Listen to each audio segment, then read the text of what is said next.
welcome to another edition of Transform Your Life. And today I thought I'd talk about our internal, mostly subconscious, self-identity that we've been living with. Most of these aren't particularly by our choice, but through how life has tumbled and tossed us, beginning even in childhood. We've taken on certain identities, and it's important to figure out later on in life what they are so we know if they're serving us well or not.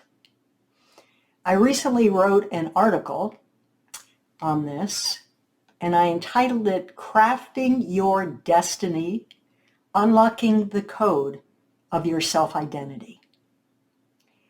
And always, as I always start out these episodes, for those who don't know about me, I'm a licensed mental health therapist and life coach of over 30 years. And in these episodes, I share with you so many of the things I've learned from working with my clients and helping clients over the decades. And hopefully these little bits of wisdom can be helpful for you as well. So let's talk about identities for a minute. We're not talking about external identities, like an external identity for a female might be wife, mother, grandmother. For a man, it might be grandfather, husband.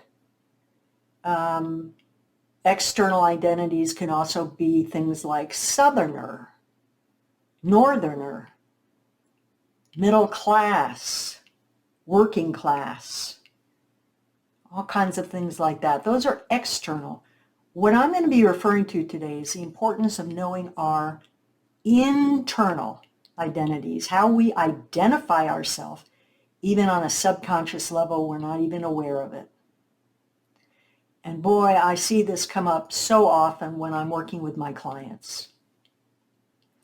So I find that many of them have taken on an identity that's keeping them stuck and preventing them from going for the goals that they want to aspire to, preventing them from even dreaming to have a goal. So some disempowering identities that I see clients have is a word like victim, loser, quitter is another one. So many of those are ones that we ended up with really starting maybe early on in life by the way we were treated, by how we were treated by others and how we perceived others to think about us. And we take these on, and unfortunately, we're not aware of them enough, and we can latch on to them. And a lot of times when I'm working with clients who can't seem to get unstuck, it's because they've taken on the identity of that negative being, such as victim. Anyone that takes on, identifies subconsciously as victim is going to stay stuck because it's one of the most disempowering identities that you can take on. It gives you no choice. It gives you no power. Completely disempowers you. Or loser. Or quitter. Right? And so I thought this episode would be important to get you just thinking about what your internal identity might be and asking yourself, is this serving me well? Is this something I want to retain? Or do I want to trade it in for something else? I always ask people to identify, to think about this, because your identity, what you subconsciously latched on to as your identity, is going to determine your story. What's the story, your life story you've been telling yourself? You know, so often, I'll give you an example. Maybe a client that I've seen has identified with being a victim, and a victim of domestic violence, a victim of child abuse, unfair treatment, painful childhood, victimization, being stuck, being prevented from doing things. And so even when they were liberated, even when they liberated themselves from that kind of environment, they continued to be their own jailer because they were still identifying with victimhood. And that left them powerless. And they really did nothing with their life but kind of hide out and feel powerless and depressed and worthless. So much of the time, our self-identity is a big cause of what's keeping us stuck. So the beauty of this lies in the fact that you're not bound by whatever old identity you might be holding on to. You have the power to redefine that identity at any moment in time. And this can open you up to an exciting, brand new path in your life of new possibilities, new futures. It can really become a catalyst in a transformational shift in your life. I also want to mention here, in James Clear, he wrote the wonderful book Atomic Habits. He makes the point in there that so many people have trouble creating habits, sticking to them, because they haven't attached themselves with whatever identity of that habit they want. Here's an example. Let's say a person really wants to get in the habit of doing things that make them healthy and fit. They want to become a healthy, fit, strong person, and they don't feel that way now, and they really want to set new habits in motion. So they've picked the habits, they know what they want, but they have a real hard time sticking to them.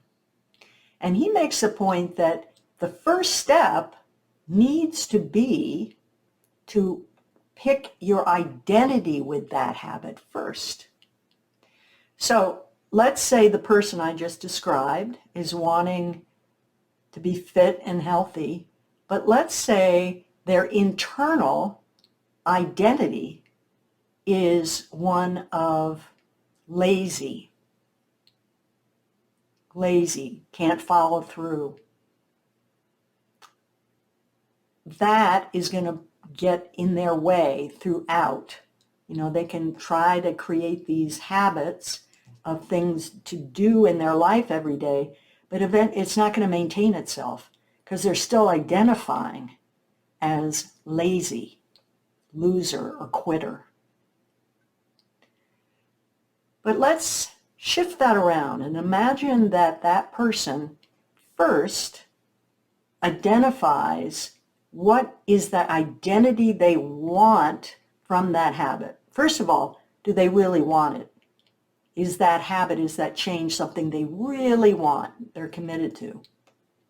Secondly, what identity do they want for themselves now based on that? And in the example I gave, let's say they say to themselves, I want my new identity to be a person who's healthy and fit a person who's athletic, or maybe they want their identity to even be an athlete. Fantastic. They will double their power in making these habits stick and maintain themselves if they've done this identity shift. Because if they're thinking about themselves in that whole new way, then during the day, they're going to be asking themselves questions like, what would an athlete be doing with their free time this week? What would a fit and healthy person be choosing to eat for lunch today? What are some activities that an athlete would be thinking about putting in their week, this coming week? This would be constantly on their mind. They would be envisioning themselves as this person, identifying themselves as this person, and boy, that gives you a leg up to redefine yourself and to have habits that actually stick. So I thought that was a great point in his book and very powerful that he pointed that out. So this can kickstart a brand new life for you, a brand new way of thinking about yourself and getting you unstuck and able to move forward to perhaps a new set of goals, a life dream that you never thought was possible because your self-identity was so poor, so low. And if our self-identity is negative and low, there goes our self-confidence and our self-esteem, right? Direct correlation. So think about it this week. Think about what is your self-identity, and is it serving you well? Is it one that you want based on what your goals and aspirations are? And if not, change it up. Take it on. Visualize. Ask yourself those questions during the day about that type of person. And you won't believe the changes you can make. I'll see you next time.